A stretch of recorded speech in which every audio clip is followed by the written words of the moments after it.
Allez, salut à toutes et à tous, ravi de vous retrouver. J'espère que vous avez passé un bon week-end.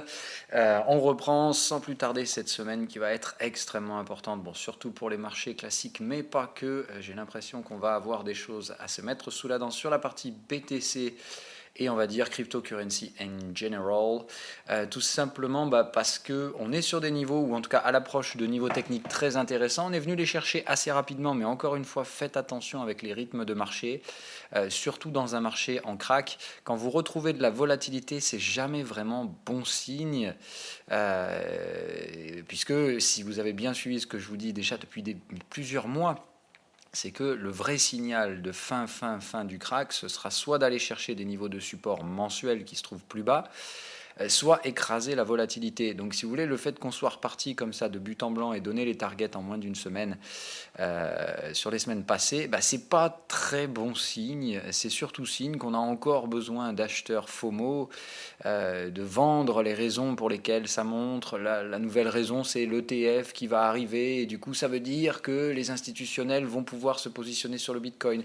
Vous pensez réellement, encore une fois, que les institutionnels en ont quoi que ce soit à foutre des ETF? C'est un produit pour les particuliers, les ETF, et tout sauf quelque chose qu'un institutionnel va utiliser pour se positionner. Donc attention avec, encore une fois, ces ventes de rêve et ces prix assez haussiers qui donnent envie d'acheter, clairement. Ça vous dit, oui, allez, cette fois c'est bon, c'est la bonne tendance, on y va, on achète sous résistance, comme vous aviez pu faire la dernière fois, et batatrac, derrière, ça retombe. Donc on va discuter de ça rapidement ce matin. Maintenant, j'en ai déjà beaucoup parlé de ce que j'attendais dans la mission crypto-analyse, qui va pas tarder à arriver, je pense. Ils doivent être un peu à la bourse ce matin, mais ça arrive à tout le monde. Donc je vais essayer de faire un recap, mais entre guillemets, pas non plus traiter les mêmes sujets là-dedans. Donc je développe un petit peu plus le sujet que j'ai là à donner, qui est pour moi un sujet daily et plutôt lié à la psychologie. Alors déjà d'une, je ne pense pas que la zone à vendre soit la zone actuelle. Je pense que dans tous les cas, il faut de la patience. Mais je pense par contre que pour les achats, ça me semble bien trop dangereux que de rester dans ce marché. En tout cas, pour ceux qui n'auraient pris que des profits partiels, alors vous faites comme vous voulez, comme toujours. Je ne fais pas de conseils en investissement. Mais moi, personnellement, s'il me restait de l'exposition acheteuse, et c'est le cas, je vais la sortir intégralement ici. C'est-à-dire qu'arrivé là-haut, je ne veux même plus un seul Bitcoin dans mon portefeuille. Je passerai tout en fiat et après, on verra. Si cette zone est débordée, pourquoi pas y revenir? Mais ça craint trop et je pense malheureusement qu'ici, on va retrouver un bon paquet de vendeurs et je pense qu'on est toujours au sein de la pattern de crack. Tout simplement parce qu'il y a trop de volatilité.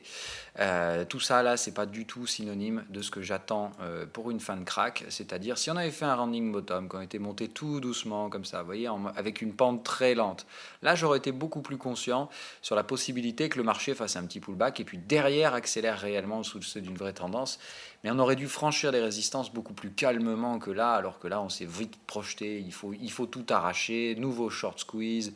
Ici je crois avoir vu passer 2-3 tweets, c'est plus de 150 millions de positions rectes sur des vendeurs à découvert. Enfin voilà, bon, en gros c'est un short squeeze, encore une fois, même chose que là, et je pense que ce qui nous attend derrière, c'est même chose que là, c'est-à-dire selon moi, peu de probabilité d'installer un cycle acheteur, beaucoup plus de probabilité. Alors, voilà, je vais nuancer mon propos. Pour installer un cycle acheteur, il va vraiment falloir qu'on installe les prix longtemps là-haut. Et dans ce cas-là, je pense qu'il y a une chance que Sinewave nous mette un cycle acheteur. Et dans ce cas-là, pourquoi pas éventuellement essayer de le tenter.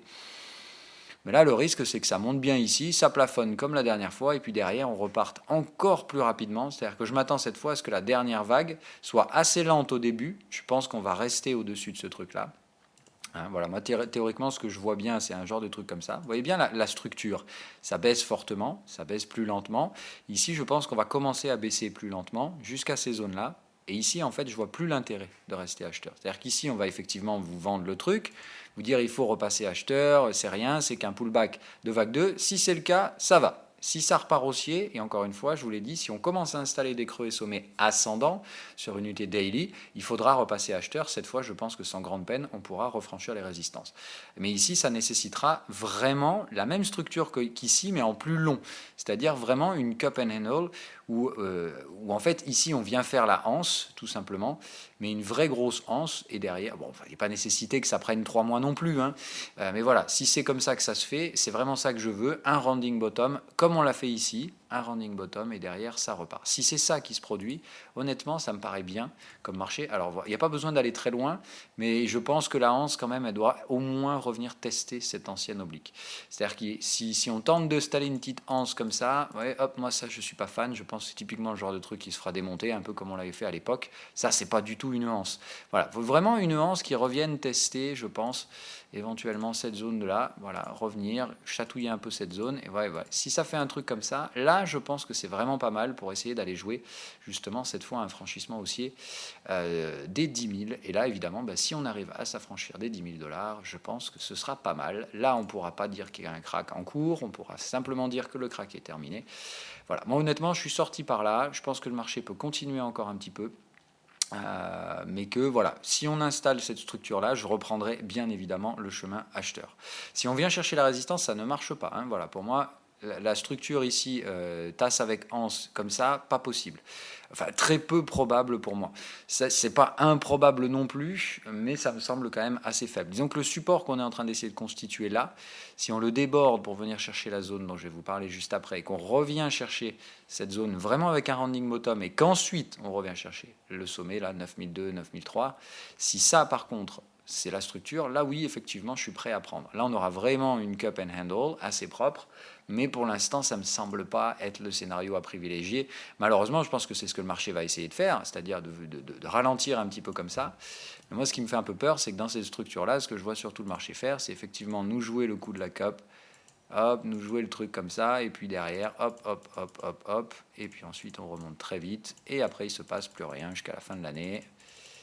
Et voilà. Et là, effectivement, moi, c'est dans cette phase-là. Rappelez-vous le replay que je vous avais fait de 2014. Je pense qu'il doit y avoir cette phase-là. Pas nécessairement aussi longue que ce qu'on avait fait en 2014. On va revenir sur ce prix-là, tout simplement, sur cette action de prix, pour que vous voyez bien à quelle étape ça correspondait. Puisque, voilà, vous voyez bien cette phase-là, où ici, ça devient... Hop, on y fait croire encore, puis on n'y va pas, et là, hop, on déclenche un max de stop. C'est là que se trouve le volume, le plus gros volume. Quand vous avez ce volume-là, normalement, ici, vous êtes tranquille. Vous savez que le bottom a probablement été fait. Ça n'empêchera pas, vous voyez, des petites retentatives proches de ces niveaux-là, mais normalement, le creux en lui-même sera réalisé. Et après, voyez, vous avez ces phases-là, où ça remonte assez brutalement chercher l'ancienne résistance. En fait, ça, là, ce que vous voyez ici, la zone des 350 et compagnie, allez, on va dire, c'est cette grosse zone, voilà, entre 300 et 350, c'est ça, en fait, nos 6 000 $. Si on fait un comparatif par rapport au crack actuel, vraiment, la structure, c'est étonnamment la même. Ça, c'est le dernier bottom qu'on a fait. Ici, on a consolidé en deux vagues, et puis on est revenu démonter tout ça derrière. Dans le même schéma, vous voyez, ça tente d'installer, puis ça passe pas, on se redirige vers les supports, et puis tout le monde capitule. Moi, c'est vraiment cette structure-là qui m'intéresse. Une fois que celle-là, elle aura été faite, vous voyez qu'on remonte rapidement tester les résistances, et puis qu'après, il ne se passe plus rien. C'est vraiment, moi, dans cette phase-là où je vous avais dit, c'est ici, dans mon replay de 2014, c'est précisément ici que pour moi, le crack est à 95% de chance de prendre fin. Et vous voyez qu'à ce stade-là, c'est après qu'on se met à refranchir des résistances en daily, sans recasser les bottoms. C'est ici la première fois, en 2014, que le Bitcoin franchissait une résistance daily, sans avoir cédé un support entre-temps. Et voilà, et à partir de là, petit à petit, on avait réinstallé la tendance haussière. Petit à petit, mais regardez le temps que ça avait pris à l'époque. Ça nous avait pris de mai jusqu'à 2016 derrière pour réinstaller un sentiment de tendance haussière. Et on avait donc passé de 2015 à novembre, voilà, quasiment entre guillemets une dizaine de mois à ne plus rien faire. Je ne pense pas qu'on passera 10 mois à ne plus rien faire non plus sur cette structure-là, puisque ce crack-là est beaucoup plus rapide, mais je pense sans problème qu'on peut passer un petit 2 mois, voire un trimestre complètement mort, où en fait on sera en prix moyen proche de ces fameux 6000 pendant longtemps, alors avec des petites oscillations évidemment, mais vraiment, moi, ce que je veux voir, c'est la volatilité s'écraser comme elle l'était pré-crack. Voilà, voir des trucs comme ça. Mais alors, qu'est-ce que vous allez vous faire chier le jour où le Bitcoin va revenir sur des mouvements pareils tout simplement parce que vous allez dire, ouais, mais on s'emmerde, il ne se passe plus rien sur le Bitcoin. Voilà. Effectivement, à ce moment-là, moi, c'est là où je pourrais dire à 100%, enfin 99,9%, que pour moi, le crack sera terminé. Et là, évidemment, je serai carrément chaud de jouer tous les renforts qu'on pourra me proposer sur des supports. Voilà, ça c'était juste pour remettre dans le contexte de l'analyse long terme qui pour moi reste franchement le scénario en place pour l'instant. Et donc j'attends de voir ce qu'il en est. Est-ce qu'on a un petit rebond de plus à faire grâce aux altcoins? Et je pense que c'est toujours la dynamique en place, que les altcoins vont essayer probablement de nous tirer un nouveau pump sur le Bitcoin. Et donc voilà ce que ça me donne en 2 heures. Moi je vois un minimum venir tester la résistance qu'on avait vue précédemment, donc les 8007, celle sur laquelle je vous avais mis en fait le fait que je prendrais une vente au marché. Enfin, c'est-à-dire, je vous l'avais positionné sur la semaine précédente, j'avais dit si on vient chercher ce prix-là, je fais une vente au marché, et si on vient chercher 61,8, je sors tout simplement mes achats. Donc j'ai sorti les achats, on n'est pas venu chercher la deuxième zone, donc je reste patient. Maintenant, pour l'instant, je pense que cette zone-là, on va venir la traiter, les 8007. Je pense que je la prends sous condition de signal, seulement, sans signal, pas de vente pour moi ici. Par contre, si cette fois on me propose les 8009, 9002, là, cette zone-là, là-dedans, je pense que je prends quand même une vente immédiate, sans trop de levier, et voire des renforts en fonction des signaux. Ça fait déjà 2 TP qu'on a de suite en train d'essayer de s'imprimer. Alors attention, celui-là, il est quand même en cours, donc il ne faut pas non plus le considérer comme tel pour l'instant. Mais si c'est ça, théoriquement, les prochains signaux vendeurs sera plutôt du type exit, c'est-à-dire fin de la partie. Et dans ce cas-là, moi, je serais prêt à prendre des ventes un petit peu plus avec beaucoup plus de confiance, donc peut-être prendre des petits renforts. Mais c'est clair que moi, là, si on vient me chercher cette semaine les 8009, je les prends avec un stop donc vers les 9004, comme je vous l'ai donc présenté dans la partie crypto-analyse. Donc voilà, tout simplement prendre le niveau 76,4 de retracement, qui me semble être un bon vecteur. Et tout simplement, regardez, en fait, quand on avait fait cette phase-là, ici, on a retracé 61,8. 61,8, c'était pile poil ici. On les a légèrement débordés après, et puis on s'est cassé la gueule. Là, on est déjà bien venu tester les 61,8. Je pense qu'on peut pousser jusqu'à un 76,4 avec cette petite zone intermédiaire à 8007 à surveiller. Mais il me semble qu'on va passer les 76,4 et qu'on va venir chercher ça, là, donc les 8009, 9002, 9004 maxi, pour venir, je pense, chercher des vendeurs. Et si on trouve ces vendeurs, je pense que je vais reprendre le train avec eux. Voilà, à voir. Hein. Évidemment, conditions de signaux, pas de trade, sauf sur le trade 76,4 avec un levier assez faible, ultra spéculatif. Hein, c'est-à-dire, je paye le prix, signal, pas signal. Si on me le propose, je le prends. Après, on verra. Voilà. Et avec un stop, bien évidemment, puisque si ça passe pas, il ne faut pas se laisser filer contre un marché qui pourrait monter. Voilà le scénario BTC. Sur les alts, là, je vais prendre tout simplement l'indice altcoin comme référence. Et alors ça, c'est pas nécessaire. Hop, hop.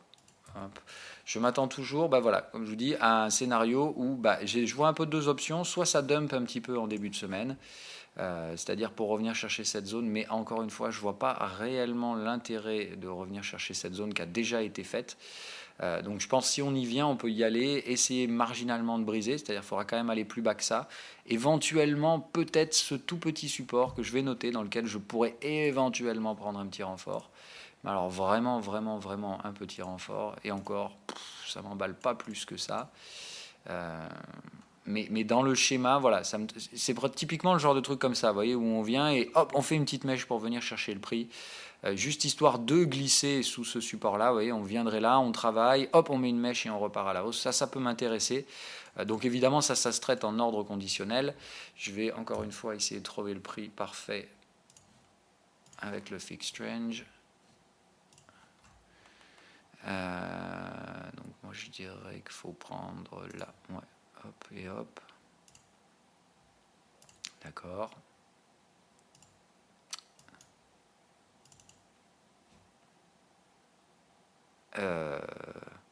Va falloir qu'il m'explique quand même. Ah oui, ok, d'accord, oui. Oui. Alors ça c'est un peu gênant. Comment on va la jouer celle-là? Attendez, hop là. Ce que je vais faire, c'est que je vais enlever quelques zéros.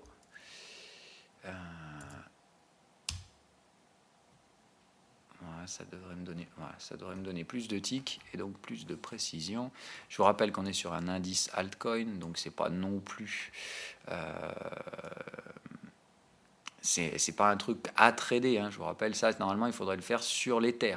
Voilà, mais parce que là je peux pas acheter cet indice altcoin, hein, on est bien d'accord. Donc c'est juste une analyse que je fais pour placer un niveau pour me dire bon, globalement de toute façon ça reste quand même l'Ether le plus pondéré là-dessus. On va pas se leurrer. Ouais, bon, ça nous ferait ça, un 969. Ouais, ça me paraîtrait pas dégueu. Donc ça correspond bien à cette zone-là. On va voir sur les terres si c'est la même chose. Ok. Donc a priori, ça semblerait plutôt être la même chose sur la partie Ether. Donc plutôt ici, donc le bas de la zone. Où semble-t-il, c'est là qu'on a exécuté le plus de volume. Ouais, je dirais par là, donc les 432 vers les terres. Si ce prix-là est proposé, moi ça m'intéresse de le prendre en agressif, alors vraiment agressif. Là, il y a un stop clair et net là-dessous, hein, c'est-à-dire une quinzaine de dollars plus bas, je sors direct. Hein. Là, si ça vient là, je veux juste une mèche. Hein. Il est hors de question qu'on installe des clôtures à 432. Sinon, c'est qu'il n'y a pas de demande acheteuse. Maintenant, ce que je vois, c'est que là, on a un beau double signal bullish qui attend plus qu'une chose, c'est la confirmation par le prix. C'est-à-dire que là, j'attends un petit triangle bleu pour être certain. Attention, on a un momentum en squeeze, ce qui fait qu'il ne faut pas rentrer là sur ce squeeze de momentum. Ça peut très bien, comme je vous dis, hop, ça déclenche, on vient chercher le trade ici, ou ça déclenche au nord.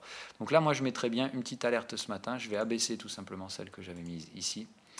Je pense que là, un franchissement de résistance, donc je dirais par exemple là 473, pour moi ce sera un nouveau renfort sur les terres, un tout petit renfort, hein, cela peut-être que 25% de la position en plus, et dans ce cas-là pour se diriger vers une vague 5 et des prises de profit à faire derrière, et donc ici des phases de breakout, hein.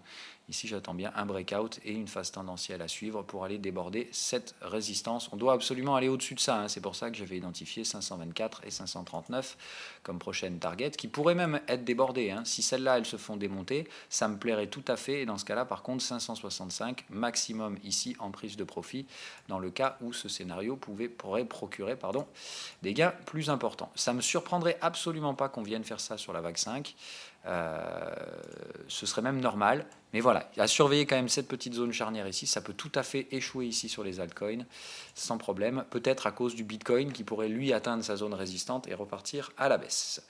Donc à surveiller dans ce schéma-là, voilà ce que j'ai à dire pour les marchés crypto. Donc à surveiller ce début de semaine. Je m'attendais à avoir déjà quelque chose à me mettre sous la dent ce matin, ce n'est pas le cas. Donc je pense qu'il faut attendre tout simplement que ces squeezes se réalisent. Donc soit à la hausse, soit à la baisse, mais là attendez-vous quoi qu'il arrive à un breakout à venir sur les actifs crypto.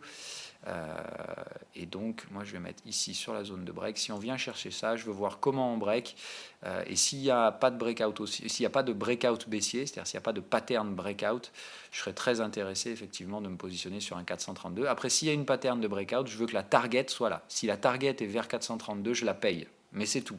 Si la target elle est là ou ailleurs, non, ça m'intéresse pas. Mais si ça crée un cluster sur cette zone de prix que j'ai identifiée, je suis prêt à la payer agressivement, évidemment, comme je vous dis, avec un stop, 10-15 dollars plus bas. Il ne faut pas se laisser glisser dans ce genre de trade. Allez, on passe au gros micmac, toujours ambiant, les marchés américains et marchés classiques, donc qui se sont pris une bonne dérouillée en fin de semaine. Alors ils ne l'ont pas vu venir, hein, parce que comme d'habitude, sell the news, c'est-à-dire que côté ricain, on s'y attendait pas, tout le monde pensait bon PIB, marché qui va monter, qui va s'offrir le sommet historique, et on fait quoi? On prend tout le monde à contre-pied, on baise la gueule à tous ceux qui y croyaient, et en gros, sell the news, c'est-à-dire 4%, on les a, allez, on dump. Alors maintenant, pourquoi on dump? Je vais être très clair, je pense qu'on dump pour cette raison-là. C'est-à-dire qu'en fait, dans l'indice du PIB, si on le décortique, on a peut-être eu effectivement 4% de PIB annualisé. Mais d'une part, il y a ce qu'on appelle une très forte probabilité d'effet transitoire, c'est-à-dire que ce que les analystes ont vu en fouillant un peu dans le nombre, dans le chiffre, pour voir ce qu'il avait fait, se sont rendus compte que c'est surtout les valeurs exportatrices qui avaient augmenté considérablement. Et il faut se dire une chose, c'est que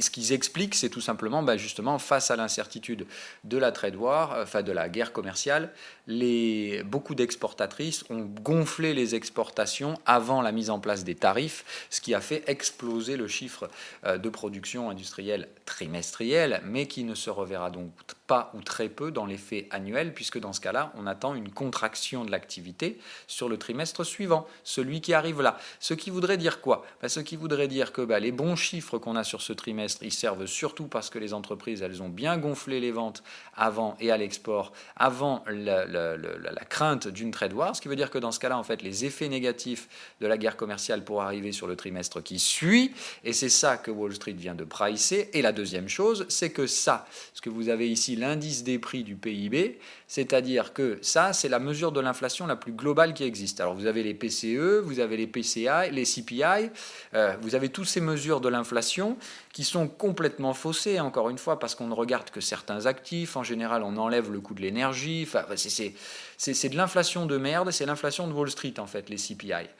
Là, vous avez la vraie inflation sur les prix à la production. Et là, c'est autre chose. Et ça, c'est autre chose. Voilà, c'est la mesure la plus large en fait de l'inflation qui puisse exister. Boum, elle passe à 3,2. Alors ça, je vous dis, à Wall Street, ça fait pas plaisir. Pour quelle raison? Tout simplement parce que, rappelez-vous, Wall Street, si on passe sur le S&P 500 en daily, rappelez-vous, qu'est-ce qui a fait qu'on s'est pété la gueule ici? Faut toujours vous souvenir des choses comme ça. Ce qui fait qu'on s'est pété la gueule la dernière fois en janvier, c'est parce que le marché a eu peur de se retrouver avec une inflation soudaine et non maîtrisée que la Fed ne pourrait pas tenir. Qu'est-ce qui se passe là? Même chose. Là, c'est même plus des craintes. Là, c'est réellement, on a des vrais gros risques de voir l'inflation partir hors de contrôle. Parce que si on crée 4% de PIB annualisé, c'est bien. Mais si on le fait au prix d'une inflation qui dépasse les 3%, ça veut dire que la Fed, elle a déjà 1% de retard sur sa hausse de taux. Et là, ça veut dire qu'elle va durcir le ton. Donc, ça veut dire que probablement la Fed va devoir monter les taux plus vite. Et c'est le risque bulle de crédit. Comme j'ai dit, le problème auquel il faut faire attention maintenant, c'est que, encore une fois, quand on regarde les problèmes en cours de cycle économique, c'est complètement stupide. Et c'est ce qu'on appelle du permabérisme, c'est-à-dire chercher ici ce qui ne va pas, c'est complètement couillon, puisque ça ne fait que proposer des pullbacks qu'il faut acheter. Là, on n'est pas du tout dans le même contexte. On a empilé un bon gros paquet de merdier, un bon paquet de risques. Et évidemment, le fait, c'est que plus on avance, plus on augmente ce niveau de risque, plus au bout d'un moment, il y en a un qui va nous tomber sur la gueule et qui va devoir être pricé. Donc le problème, c'est qu'on a effectivement des marqueurs économiques toujours en bonne santé côté américain. C'est pour ça qu'ils sont favorisés globalement sur l'investissement et qu'ils ont bien tenu envers et contre tout le monde, alors qu'en zone euro, on a baissé, en Chine, on a baissé, sur les émergents, on s'est fait démonter à cause du dollar. Donc voilà, les Américains ont tenu envers et contre tout. Le problème, c'est que on voit que non seulement on a probablement touché le plafond de verre des profitabilités, c'est-à-dire qu'on s'attend maintenant à des baisses de régime en termes d'augmentation de profitabilité, et ça, en général, c'est pas vraiment euphorisant pour Wall Street, surtout quand on a payé ça avec des PER stratosphériques comme certaines valeurs. Donc attendez-vous à ce que là, on ait une semaine très très très très très punchy en avance, et surtout regardez la tronche de la semaine passée. Alors la semaine passée, elle est quand même pas très réjouissante, c'est-à-dire qu'on est revenu, après s'être euphorisé complètement comme des couillons, on est revenu clôturer à l'intérieur de la bougie de la semaine précédente, qui elle aussi était une mèche haute. Ça veut dire quoi? Ça veut dire qu'il y a du vendeur et que les vendeurs, ils sont showtime et que on a quand même des acheteurs, certes, mais il y a du monde en face cette fois. Et ça rigole pas, on est vraiment sous du sommet historique. On les a démontés en quelques heures en fin de semaine. Et encore une fois, le PIB était bon. Si les mecs voulaient nous racler à la hausse, ils auraient très bien pu nous tenir la clôture hebdomadaire tout en haut. Eh ben non, on a tout effacé en une seule journée et seulement quelques heures. Attendez-vous à ce que la semaine qui nous attend, là, elle soit assez punchy. Je ne la vois pas nécessairement baissière. Mais attention à ce risque donc, parce que là, en fait, on est pris en ciseaux entre l'envie de s'euphoriser de ce chiffre, le fait qu'il est probablement et malheureusement transitoire, mais le fait que s'il ne l'est pas, ce sera au prix de l'inflation, donc probablement de hausse de taux plus rapide, et donc d'une échéance crédit toujours plus courte. Donc comme je vous dis, la vision à Wall Street, elle est très court terme, quoi qu'il arrive, parce qu'on sait que les portes sont fermées, et que de toute façon, il faudra bien que la musique s'arrête à un moment donné, et on essaie de savoir quand. C'est ça que Wall Street essaye de faire. Et là, voilà, ce qu'il voit, c'est que malheureusement, il y a beaucoup de portes fermées et on ne sait pas trop par laquelle on essayera d'enfoncer, quelle porte on va essayer d'enfoncer pour accéder au sommet historique. C'est vraiment ça, en fait, je pense, la thématique à Wall Street, c'est d'essayer de savoir qu'est-ce qui peut nous réjouir un petit peu à court terme pour arriver enfin à ce sommet historique? Parce que là, on ne peut pas passer, parce que c'était un risque inflationniste qui nous a bouché l'entrée la dernière fois. On retrouve le même risque au même moment. C'est gênant. Comment voulez-vous franchir une résistance alors que le catalyseur qui a empêché son franchissement la dernière fois est là, clairement sous nos yeux cette fois? Donc prudence, voilà. Je pense que là, il faut faire attention à Wall Street et je pense que ce qui nous attend ici maintenant, c'est plus ou moins un range. Tant qu'on ne franchit pas ces supports, il n'y a pas de quoi flipper à Wall Street. Tant qu'on ne franchit pas cette résistance, il n'y a pas de quoi s'euphoriser non plus. Donc je pense qu'on va avoir une semaine assez terne. Le problème, c'est qu'il y a des catalyseurs. Et ça, du coup, ça va poser problème. Parce qu'on est dans une semaine de range avec des catalyseurs et pas des moindres. On va en parler immédiatement. On a, pour se mettre la tronche directement en phase, voilà ce qu'on a. Alors, j'aimerais mettre que les gros chiffres. On va filtrer que les gros. Voilà. Donc on commence, voilà, confiance des consommateurs, ça dit d'entrée de jeu. Si ça baisse, c'est vraiment pas bon signe, mais c'est pas vraiment, je pense pas que ce soit le gros catalyseur. Par contre, pour moi, le gros catalyseur, ça commence direct demain. BOJ, on va avoir le truc. Ah non, aujourd'hui, promesse de vente de logement. Je rappelle qu'on a une grosse bulle de crédit. Le jour où les ventes de logement vont commencer à baisser, c'est encore une fois un risque sur la partie crédit. Puisque si on commence à avoir des gros défauts sur les crédits immobiliers, comme vous savez que c'est les plus grosses créances dans le monde, il va falloir faire attention.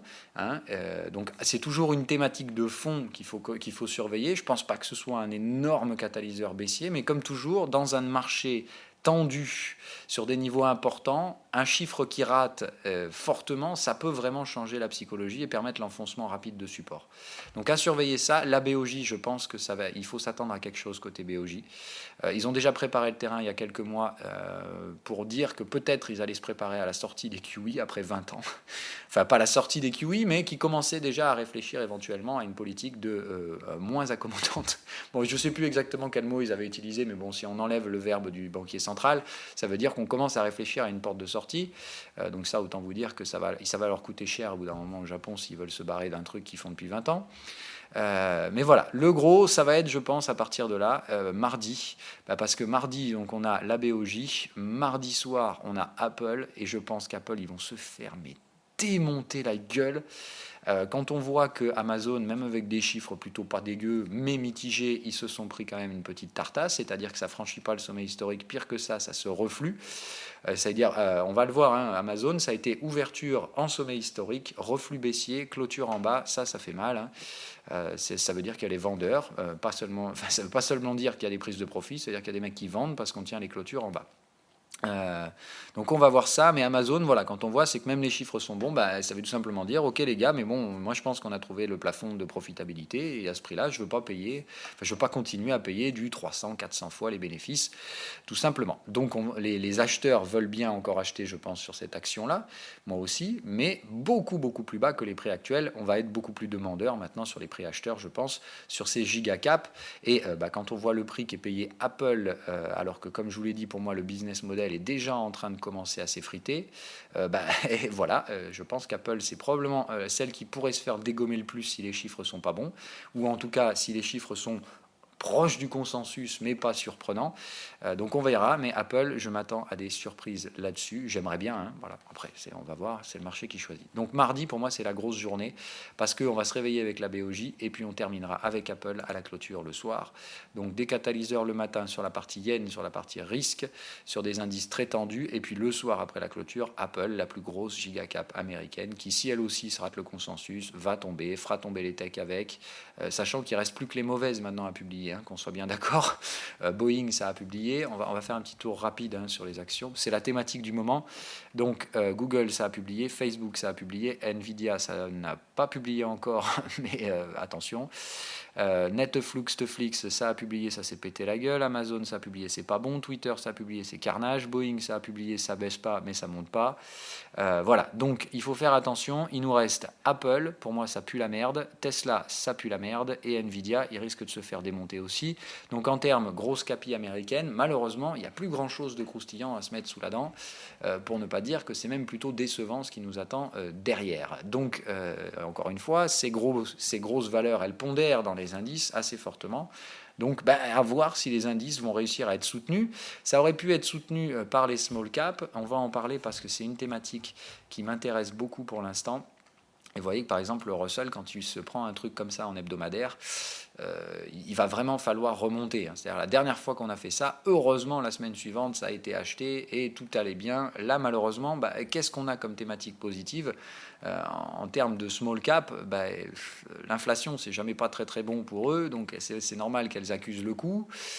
Maintenant la structure pour moi ne me paraît pas nécessairement ultra bear, c'est-à-dire que je pense même éventuellement à peut-être couvrir mes positions à la vente sur le Nasdaq et sur le S&P 500 par éventuellement des petits achats de Russell sur des supports qu'on va identifier juste en dessous. C'est-à-dire que je réfléchis à une thématique de couverture sur les small caps au cas où ça merde. Parce que je me dis, si ça doit merder, s'il doit y avoir un gros contre-pied acheteur et entre guillemets encore un buy the dip, je me dis que c'est les petites caps qui pourraient jouer leur rôle, qui pourraient essayer de soutenir. Tout simplement parce que quand je vois ça, je vois pas nécessairement un schéma vendeur. Je vois bien une vague 4 ici, mais j'ai bien l'impression que c'est une sous-vague 4. C'est-à-dire qu'ici, on aurait eu une vague 1, 2, 1, 2, 3, 4, 5, là, en train de se faire, mais ça nécessiterait pour moi encore un push haussier. Ici on aurait la grosse 4 et on serait toujours en train de la faire. Et la structure pour moi ce serait ça, c'est-à-dire que dans ce cas-là on serait en train de faire cette structure-là, c'est le triangle rectangle, vous voyez, on serait en train de faire ça, ça, ça, ça et ça derrière. Donc à voir, mais moi effectivement là ici il y a un schéma qui pourrait m'intéresser, c'est que si c'est ça qui se met en place, je pense que derrière il va y avoir un bon push haussier et je me servirai en fait de ça en tant que couverture. Ok. Donc il va de soi ici qu'il y aurait un petit achat purement spéculatif. Maintenant, je ne le prends pas vu qu'on est en breakout baissier. Pour l'instant, j'attends. C'est-à-dire que là, ces small cap, elles sont sur un petit support intermédiaire. Si ce support permet de repartir à la hausse pour invalider le breakout, pourquoi pas dans ce cas-là, éventuellement, essayer de me positionner dans la prochaine vague. Mais dans ce cas-là, je veux un troisième contact sur la résistance non franchissant. Si j'ai cette structure-là, honnêtement, ça me paraît pas inintéressant d'essayer de jouer ces petites caps qui pourraient dans ce cas-là être le relais qui permettrait au S&P 500 de monter alors que les grosses caps se pètent la gueule parce que le Nasdaq lui il a plus de raison de monter, qu'on soit bien d'accord. Moi le Nasdaq en hebdo il a fini son job. Là, pour moi, c'est le signal de vente hebdomadaire qu'il ne fallait pas donner à Wall Street. Ils l'ont donné la semaine passée. On enfonce déjà la bougie. Pour moi, Wall Street, c'est game over pour la partie Nasdaq. Si ce n'est pas vendu là, en l'état, ça ne va pas tarder à l'être. On a un joli momentum vendeur. Sine wave ne va pas tarder à arriver. Je vois absolument rien de positif à faire sur le Nasdaq. Donc pour moi, ce truc-là, il est déjà mort. Et j'attends juste qu'il s'écroule complètement.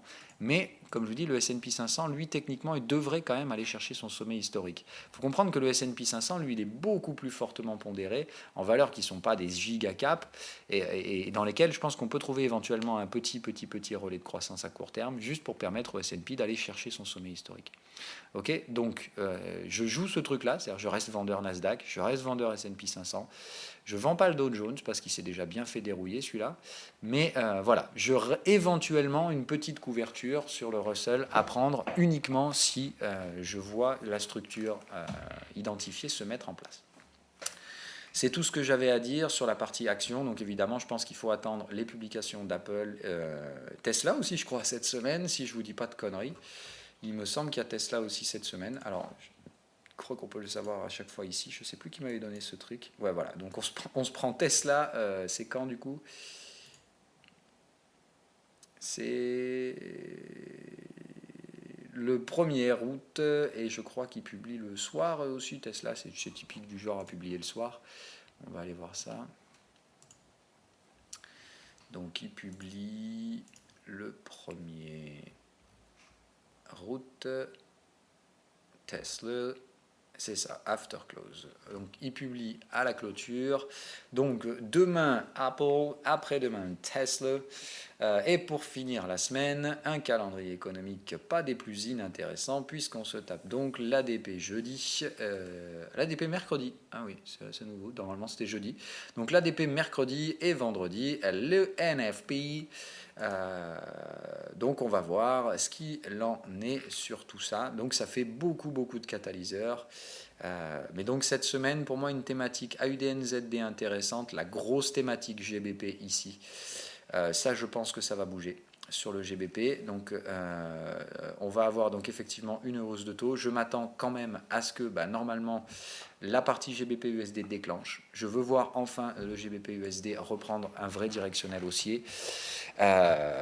Pour l'instant, ça reste spéculatif sur ce trade, je vous le rappelle. Tout comme le Bitcoin, GBP-USD, c'est un trade que j'ai validé et qui est retourné en zone spéculative. On va aller en parler d'ailleurs immédiatement. Voilà, donc pour moi, ça c'était un beau trade. Mais vraiment un très très beau trade qui ne demandait qu'à valider. Voilà, en daily.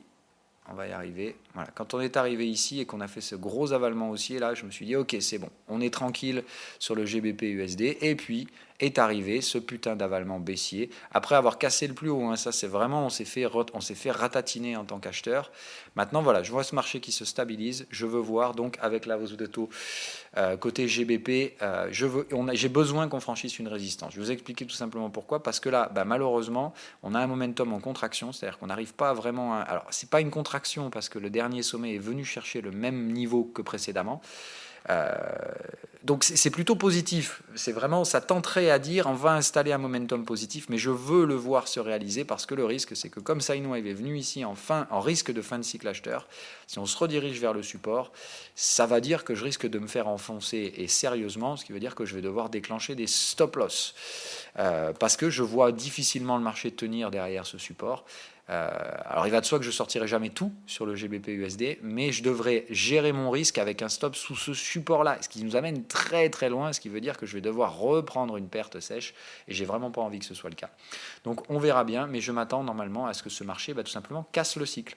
Là normalement on devrait retrouver un cycle vendeur, vous voyez très bien la trendline que le marché a essayé de vendre, je veux voir cette trendline céder tout simplement, et hop, et avoir un marché bien haussier, refranchir des résistances. Pour moi il n'y a pas de frein avant cette zone-là, elle est 1,35. Je pense qu'on peut se retrouver là très très très rapidement et ce serait normal. Donc avec, je pense, un marché qui va spéculer sur une Fed non agissante avant au moins septembre et probablement même pas. En tout cas, on va surveiller très très fortement la thématique Fed, alors que la BOE, elle, devrait agir. Donc normalement, ça devrait offrir un petit peu de respiration sur notre GBP USD et le déclenchement de ces scénarios spéculatifs que j'ai donc en place depuis un bon moment. Le GBP, moi, je commençais à en acheter par là. Alors il a fallu déclencher des stops, ça c'est clair. Mais je pense que cette fois, on tient le bon bout. En tout cas, je veux voir cet avalement baissier sauter. À partir du moment où ça dégage, je pense qu'il n'y a plus de frein avant des retracements beaucoup plus profonds et petit à petit, à terme, je pense, la réinstallation de la tendance haussière GBP-USD. Et dans ce cas-là, je serais bien heureux de ramasser ces gains gentiment et durement mérités. Les autres thématiques qui m'intéressent seront donc l'euro-yen. Je m'attends à un pullback léger sur l'euro-yen. Vous allez voir si on s'est arrêté sur la zone escomptée, mais vous allez voir, je suis sûr et certain qu'on s'est arrêté pile poil dedans. Et voilà, comme par magie, je vous l'avais donné cette zone, je vous avais dit on vient ici, pouf, on déclenche un bon signal acheteur. Alors ce n'est pas un signal à payer, mais comme il y a un signal de TP, je m'attends toujours donc à un point C qui vienne retracer un petit peu plus haut. Donc ça voudrait dire quoi ? Ça voudrait dire que théoriquement la thématique dollar devrait se calmer un petit peu pour trouver une réappréciation de l'euro. Maintenant, on va voir, mais ça veut surtout dire que la thématique détente de risque, c'est-à-dire, je vous rappelle, l'euro-yen, c'est une thématique très axée sur le risque. Donc attention, mais comme il n'y a qu'un TP ici, je ne serais pas non plus extrêmement chaud de jouer ça. Attention à ce qu'il n'y ait pas simplement un petit échec ici en vague 2 pour se péter allègrement la gueule. Normalement, je vous rappelle que dans ce schéma-là, la dernière vague ici doit se faire dans un décompte de 5 vagues, d'accord ? Donc là, je pense qu'on est toujours en train de faire la première. Je m'attends donc à une rebaisse, une remontée. Voilà. Si on termine ce cycle, attendez-vous dans ce cas-là à ce que le point 2 soit vendable. Et si on est toujours là après avoir fait 5 vagues de hausse, soit il faudra shorter de nouveau l'euro-yen. Moi, j'ai tendance à penser qu'ils vont essayer de nous la coller quand même et d'essayer de nous tirer une correction, une sale correction. Maintenant, je ne serais vraiment pas surpris qu'on fasse ça. Voilà. Ça me surprendrait absolument pas. Qu'on fasse juste un running flat. Et là, ça veut dire qu'au contraire, le risque est en train d'augmenter considérablement. Et dans ce cas-là, j'ai peur et j'ai pitié pour les indices américains, qui dans ce cas-là se feraient dézinguer allègrement. Sur la partie AUD-NZD, malheureusement, on ne revient pas déclencher les achats et ça me gêne. Alors c'est pas grave hein, en soi, c'est vraiment pas grave pour l'instant. Maintenant attention, on a des catalyseurs cette semaine. Je veux vraiment pas voir ce niveau se faire enfoncer parce que si ça venait à être le cas, c'est chute directe ici, ce qui veut dire qu'il y a vraiment un énorme trou d'air disponible sur la partie AUD-NZD. Par contre, je pense que je vais même abaisser une nouvelle fois mon niveau de déclenchement ici. C'est-à-dire que là, il me semble que maintenant, si ça remonte, on est vraiment mature pour y aller. Tout simplement. Alors par contre, il faut que le déclenchement se fasse obligatoirement au franchissement de ces trucs-là. Hein, voilà. Donc c'est plus à la limite, je dirais, un franchissement dynamique. Dans ce cas-là, c'est ici que je mettrai l'entrée acheteuse.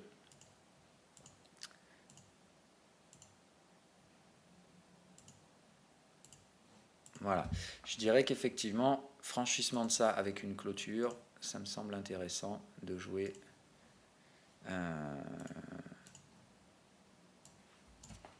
AUD-NZD, un petit renfort pour le scénario.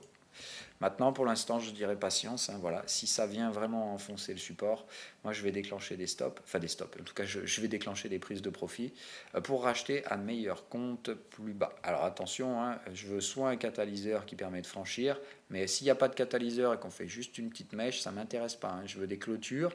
C'est soit on le fait avec un catalyseur et je déclenche, soit on le fait sans catalyseur. Et dans ce cas-là, c'est pour moi, on va dire clôture ici. Clôture sous 1,0846, ce sera effectivement pour moi problématique sur la thématique AUD-NZD.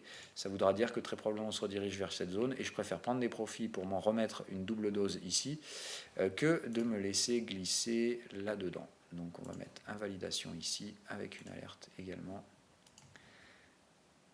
Voilà, je vais me la mettre plus haut, mais je dirais que normalement ça, on ne doit pas venir tester cette zone de prix. Si on vient la tester, je veux voir comment on la teste et éventuellement déclencher des petits stops. Qu'est-ce que j'aurais pu oublier de vous donner là-dedans? Alors ça me paraît pas mal.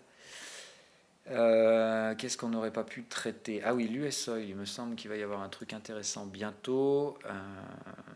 Donc j'attends de voir hein, toujours, mais j'attends que l'US Oil vienne chercher et franchisse cette résistance. Quand il la franchira, j'ai envie de me positionner sur la résistance suivante, si ces prix sont proposés.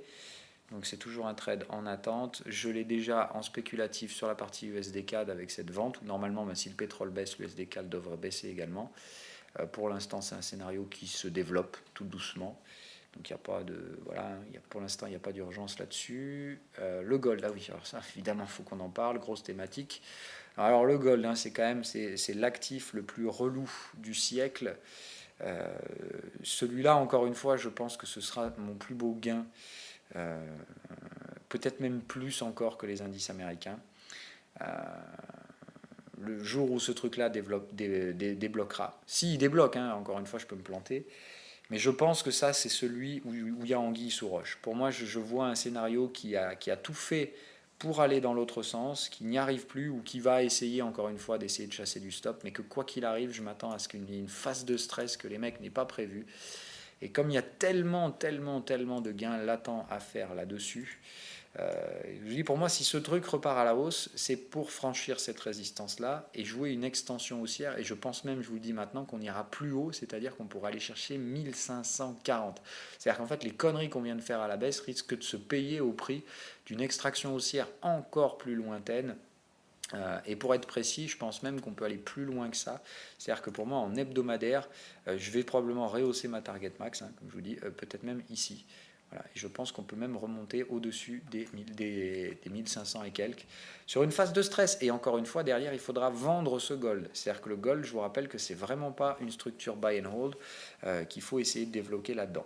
Mais donc voilà, moi j'ai plusieurs options. Donc la première option, c'est ici on remonte tranquillou, on y va et on arrive à franchir la résistance. Dans ce cas-là, effectivement, je pense qu'il ne faudra pas viser beaucoup plus que cette zone des 1400-1500, avec un maxi, voilà, je dirais 1520, mais vraiment maxi. L'option numéro 2, on échoue une nouvelle fois, et je vous dis, dans ce cas-là, ce ne serait pas très bon signe, parce que dans ce cas-là, on serait dans cette structure-là. Et là, ça veut dire quoi? Ça veut simplement dire que le point B, c'est-à-dire le point de fin de consolidation et le point de départ de la vague C, n'est plus du tout ici, mais se trouve là, c'est-à-dire que dans ce cas-là, je vise toujours les mêmes extensions, hein, D'accord? Sauf que celle-là, je la viserai avec un point de départ ici, et ça veut dire que dans ce cas-là, je viserai sans problème la zone 127 là-haut, c'est-à-dire carrément 1650. Donc si on est dans ce scénario-là, c'est encore plus haussier pour moi. C'est-à-dire que si Wall Street essaie de gagner du temps en vendant encore le gold pour éviter que les gens se pressent sur les actifs refuges, voilà le risque que ça risque d'amener, c'est-à-dire tout simplement un marché qui en sera d'autant plus haussier derrière. Ça me paraît quand même pas franchement la structure à favoriser. Mais attention à ce que ce ne soit pas le cas quand même. Mais moi, je m'attends normalement ici à une remontée brutale qui prend un peu tout le monde à contre-pied, qui vient chercher la belle grosse zone résistante ici.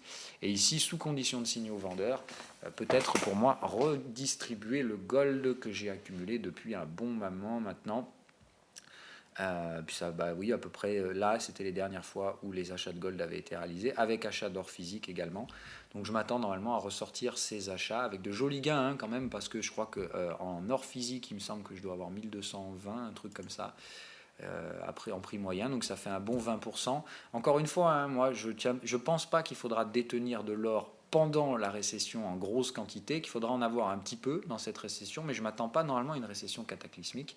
Par contre, je prends du bénéfice sur le gold avant pour payer ma récession. Voilà, c'est tout simplement. Normalement, dans une récession, c'est si vous êtes vraiment, vraiment bon, vous arrivez à gagner de l'argent.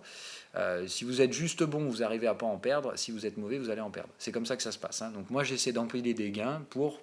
De toute façon, je sais que je perdrai quand même un petit peu, je pense, dans la récession, ne serait-ce que sur le prix de l'immobilier, des trucs comme ça. Donc il y aura de toute façon, je pense, une perte de valeur pour pratiquement, je pense, l'ensemble des acteurs du secteur financier sur cette récession. Mais donc, pour moi, l'essentiel, c'est de prendre des gains avant pour justement compenser cette baisse logique qui devrait arriver.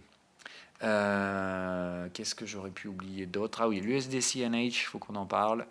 Voilà, alors c'est remonté brutalos, mais je pense pas qu'il y ait de raison donc, quand même de flipper grave. Il y avait la petite résistance au-dessus qu'on avait identifiée. Alors merde, du coup elle disparaît. Petite résistance là, les 6,87, je pense qu'on se dirige vers celle-là. C'est-à-dire que je sens que le marché a envie de se péter cette résistance juste pour déclencher les stops qui se trouvent au-dessus. Donc je vais le laisser faire. Voilà. Maintenant, soit ça chute, voilà, et c'est parfait, mais tant qu'on ne valide pas, je pense que le risque, c'est quand même d'aller chercher les 6,87. Donc moi, je n'invalide pas pour l'instant. Je n'ai pas déclenché le stop parce qu'il est absolument hors de question. Là, j'ai un bon gros signal bear. Deux validations de prix, le momentum il est bien baissier, là on le voit bien, mais je veux le voir basculer en négatif, casser la trail line de support, valider mon trade, et là je serai beaucoup plus confiant sur un abaissement des stops. Pour l'instant, je pense qu'on peut aller chercher éventuellement les 6,87, 88. Je laisse dans ce cas-là le marché, je laisse la possibilité au marché de réaliser cet éventuel pricing. L'USD-MXN, toujours pas de signal. Vous voyez qu'on est bien venu chercher la zone, on déborde. Donc là, je pense toujours patience obligatoire sur la partie USD-MXN. Soit on vient invalider ce break, et dans ce cas-là, ça devient intéressant de jouer un contre-pied là-dessus. Pour l'instant, on voit que le prix ne fait que chuter. Donc je dirais qu'il faut rester extrêmement prudent et patient sur ce truc-là. Et voilà, peut-être jouer cette zone-là. Moi, c'est ça qui va m'intéresser en fait, cette petite zone cluster, la target du break, les 85,4, une trendline de support. Ça me paraît vraiment intéressant. Voilà. C'est-à-dire qu'effectivement, ici, pourquoi pas jouer la structure USD-MXN à la hausse. Encore, je vous rappelle, pour moi, le scénario USD-MXN, c'est plus une couverture dollar. Mais comme je pense que si le dollar doit être acheté par rapport à une devise, c'est le Mexican pesos qui, pour moi, c'est la devise qui est la plus en risque de baisse. Donc je me dis, voilà, si le dollar doit monter, l'USD-MXN va être explosif. Et dans ce cas-là, comme je me ferai probablement démonter sur le GBP-USD et sur d'autres devises comme ça, ça me permettra, et sur l'USD-CNH probablement, si ça doit être le cas, si le dollar explose vraiment à la hausse, au moins j'aurai un gain à prendre, et un énorme gain, je pense, sur l'USD-MXN. Voilà le scénario que je me dis. Maintenant, si le dollar s'effondre, et j'aimerais vraiment, je pense qu'on peut même avoir un dollar baissier et un USD-MXN haussier. Tout simplement parce que, avec une force relative sur le FX, je pense que le pesos mexicain est vraiment la devise la plus faible pour l'instant. Alors après, évidemment, la lire turque et les autres qui sont complètement... et au Venezuela, où là, c'est carrément... on est sur des trucs complètement fous. Voilà, pour la partie donc thématique Forex, je sais que certains de ces scénarios sont un peu contradictoires. Pour l'instant, de toute façon, les scénarios qui sont validés sont l'euro-yen et c'est un peu tout ce que j'ai, et l'AUDNZD. Mais AUDNZD qui pourrait éventuellement proposer un pullback plus profond, donc une sortie en prise en gain à éventuellement réaliser dans les prochains jours pour racheter à meilleur compte plus bas. Pour la partie USD MXN, toujours en attente. Sur la partie USD CNH, pourquoi pas toujours attendre un petit peu la possibilité que ça aille plus loin. L'USD CAD, c'est un trade de range, pas très intéressant. C'est à peu près tout ce que j'ai à vous donner. Voilà. Donc ce qui m'intéresse moi cette semaine, c'est vraiment la thématique silver et gold. Je veux les voir valider cela. Je veux qu'ils arrêtent de se péter la gueule, tout simplement. Parce que le momentum est scotché au plancher. Et je veux voir ce momentum ressortir de l'enfer. Et voir au contraire donc un gros contre-pied acheteur bien brutal, bien vertical, vraiment minimum de pente. Je veux un truc comme ça, hein, mais vraiment minimum. Et j'aimerais bien une première phase très brutale, très violente, puis une stabilisation. Et voilà, vraiment le truc comme ça, là, bam, très brutal. Ensuite, on fait plus rien et puis on repart à la hausse. C'est vraiment ça que j'aimerais voir en termes d'action de prix. Vraiment du gros défonçage de vendeurs de gold. Les forcer en fait à sortir leur position spéculative à la vente, puisque là il y a eu des ventes sur les futurs complètement colossales. Donc il y a des mecs qui spéculent, voilà, tout simplement, probablement les mêmes qui vendaient la volatilité, qui essaient aujourd'hui en disant la volatilité ça commence à être vraiment dangereux, on va essayer de vendre le gold, mais pour toujours trouver des relais pour ramener l'argent à Wall Street. Moi je pense qu'au bout d'un moment on va juste comprendre qu'il faut le faire sortir de Wall Street après avoir tenté pendant des mois de tout supporter à tout prix. Voilà, là on va jeter un petit coup d'œil aux indices chinois quand même ce matin, voir ce qu'ils me proposent. Ok, ça me paraît propre, hein, on voit bien une belle ABC. Je pense que ça peut aller un petit peu plus haut que ça quand même. J'essaie de voir la thématique. Ouais, non, bah non, c'est mort. Hein. Ça me semble d'ores et déjà bear, ce truc-là. Vous voyez, on est déjà en train de réinstaller un momentum bear. Hein, donc ça sent plus la vague 1, ça. La vague 1 d'une vague 5, hein, attention. Mais ça voudrait dire quand même une tension probable à venir sur le marché. On va essayer de spéculer immédiatement dans ce cas-là. Ça nous ferait vague 1 au creux de la 4, ici. Ça nous ferait donc une thématique objectif vague 5. Donc il faut obligatoirement prendre le pricing qui arrive à passer sous, donc ce serait 1,618.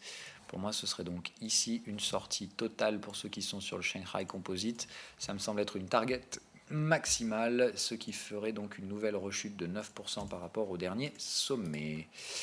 Ce qui correspond donc à ce que je pense, hein, une rechute en Chine, une rechute en Europe, mais une explosion aux États-Unis. Donc la structure, si ça ne remonte pas, pour moi c'est tout simplement un bon gros range, un bon double top. Donc attention, hein, je m'attends dans ce cas-là tout simplement à un franchissement de ce support-là. Pas pour aller bien loin, mais voilà. En fait, faire la même chose que ça. Vous voyez, ici on a débordé de...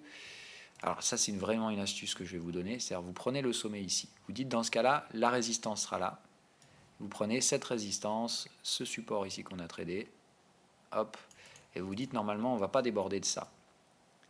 Alors pardon, il y a deux options, soit on considère que dans ce cas-là le support est là, et on se dit effectivement on a débordé ici, débordé là, et on restera dans les deux, d'accord. C'est ce qui me semble une option et une thématique totalement justifiable. L'option numéro 2, c'est qu'ici, effectivement, il y a tellement de stops à venir déclencher sous le bottom qu'on le fait. Et dans ce cas-là, je pense qu'on viendra chercher ce petit support qui se trouve là-dessous. Et là, ça me paraît vraiment intéressant, par contre, de jouer éventuellement. Alors, ce n'est pas une entrée acheteuse, mais je dirais qu'il y a un support ici et que sous condition de signal d'achat, pourquoi pas un petit 2500. Voilà. Je vous rappelle, pour moi, j'ai vraiment deux thématiques. Hein. Pour moi, le big short ne peut se faire que si on accède au sommet historique du S&P 500. Et dans ce cas-là, la vague 5 sera terminée. Et ici, c'est big short pour ma gueule. Et là, je ne m'arrêterai pas à une baisse de 15-20%. Je viserai moins 40 sur le S&P 500. Moins 30, moins 40. Une petite récession, quoi. Voilà le délire. Hein. Par contre, si on échoue ici sans avoir pris le sommet historique, il me semble que dans ce cas-là, on reste dans une structure de range et qu'on pourra dans ce cas-là gagner du temps avec une année 2019 pas totalement terne, voire même une fin d'année qui pourrait être positive. Mais après une nouvelle phase de stress très épidermique qu'on pourrait avoir à Wall Street. Voilà mon sentiment. Donc à surveiller, je pense que tout ça se joue évidemment autour du gold, c'est-à-dire que si le marché veut un relais haussier, pour moi, il ne reste plus que le gold sur lequel on a un peu de marge à la baisse, c'est-à-dire racler du pognon en faisant sortir les acheteurs du gold et en leur raclant leur pognon, raclant les stops et avec cet argent-là, soutenir Wall Street, ce qui ferait donc que normalement on aurait un euro-yen consolidant avant, je pense, quoi qu'il arrive, que ça lâche brutalement à un moment donné. Mais voilà, les seuls relais que je peux voir donc à Wall Street pour l'instant, ce serait donc sur des thématiques plutôt matières premières, donc métaux précieux et métaux en général, maintenir la pression baissière sur les prix des métaux, essayer de rattraper un petit peu l'US Oil, c'est-à-dire qu'on a un spread de quasiment 5 dollars entre les deux. Moi je pense que ce spread va s'accentuer, mais si Wall Street veut trouver des relais haussiers, ils feront tout pour réduire ce spread, c'est-à-dire qu'on pourrait retrouver un US Oil assez haussier au final.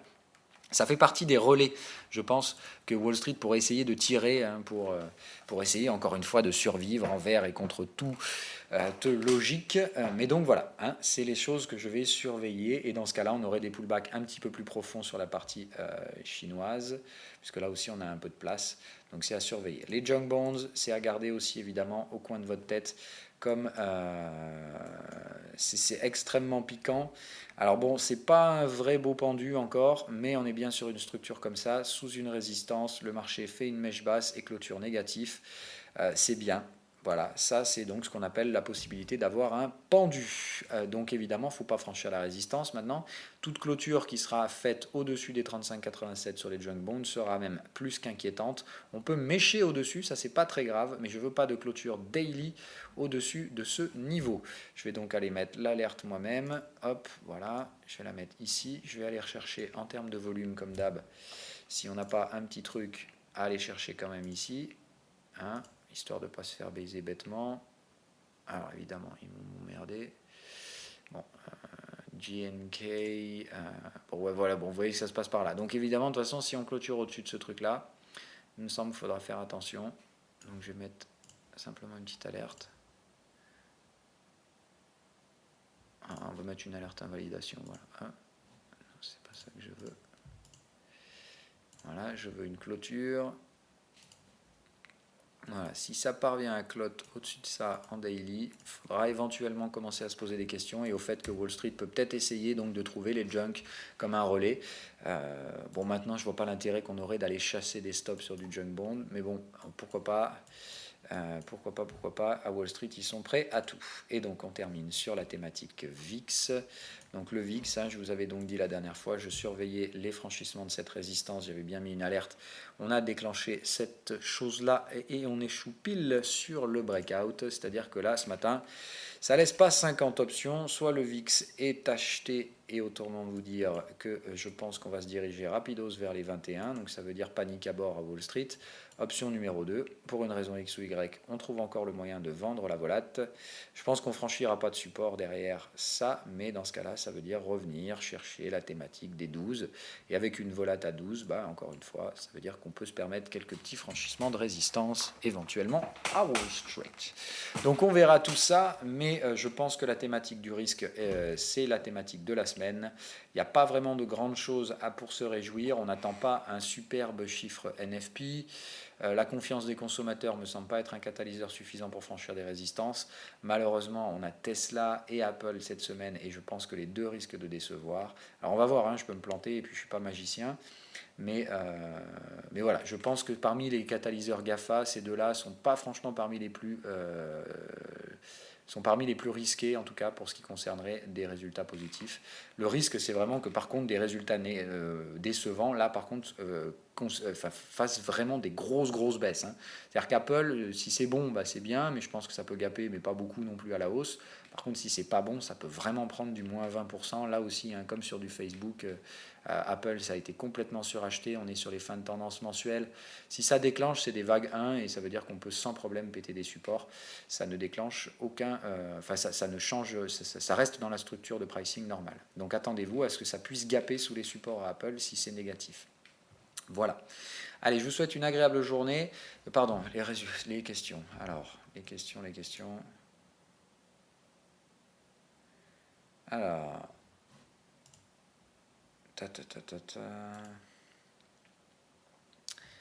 Alors, merci, tu es le seul à le faire de façon si désintéressée. Oui, bah, avec plaisir. Moi, ça me fait plaisir, hein. Bon, ça me prend un peu plus de temps que si je devais le faire moi-même.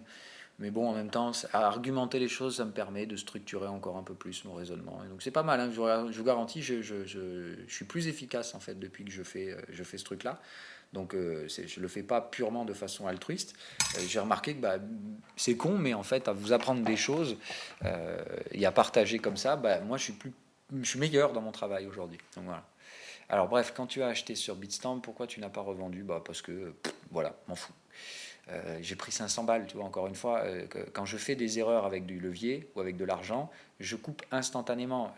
Ceux qui sont là depuis un moment se rappelleront de grosse boucade que je me suis pris sur le VIX. Quand j'ai acheté 100 contrats de VIX et que j'ai fait oh mon Dieu et que je les ai revendus immédiatement après et que ça m'a coûté 3500 euros instantanément. Voilà. Le spread m'a coûté 3500 euros. Un clic à 3500 balles. Celui-là, je n'ai pas hésité avant de fermer la taille de la position.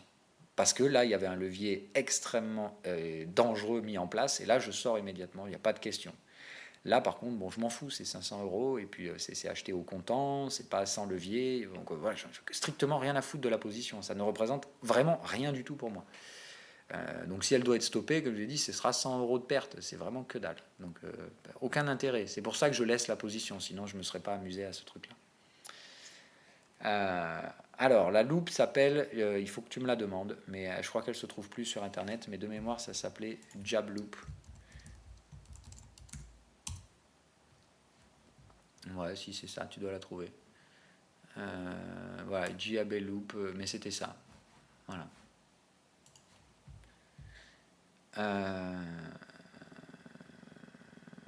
Alors, j'avais fait commentaire que tu avais commenté en disant que tu ferais des vidéos dessus et qu'on te le rappelle. Alors, je te le rappelle, serait-il possible? Ah oui, voilà, donc vidéo tutoriel sur la plateforme Active Trades, on va le faire. Et donc, de toute façon, je voulais vous l'annoncer au début de l'émission, j'ai zappé. On va faire une émission spéciale là, cet après-midi, tout simplement au regard de la nouvelle régulation qui arrive au niveau européen, donc l'ESMA, pour ceux qui n'en ont pas entendu parler. On va en parler parce que ça va complètement révolutionner le secteur CFD, c'est un secteur qui me concerne, et c'est un secteur qui malheureusement vous concerne vous aussi, puisque je vous invite à sortir de vos marchés crypto pour ceux qui sont crypto-only. Et évidemment, bah, il va falloir que je revoie certaines choses, puisque certains d'entre vous qui sont très faiblement capitalisés ne pourront plus se le permettre. Donc on va voir ce genre de truc. Oui, alors après, on va très très vite, hein, mais voilà, tout ce qui est courtier non régulé, tout ce qui est plateforme affiliée, tout ce qui est des trucs comme ça, vous oubliez, voilà. Hein, en général, c'est pas très très bon signe.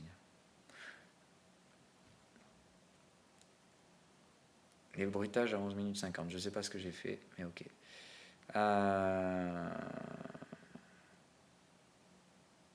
Ah, ils ont rejeté le truc de l'ETF, ok, d'accord. Bah écoute, le BTC a pas plongé, hein, tu vois, donc...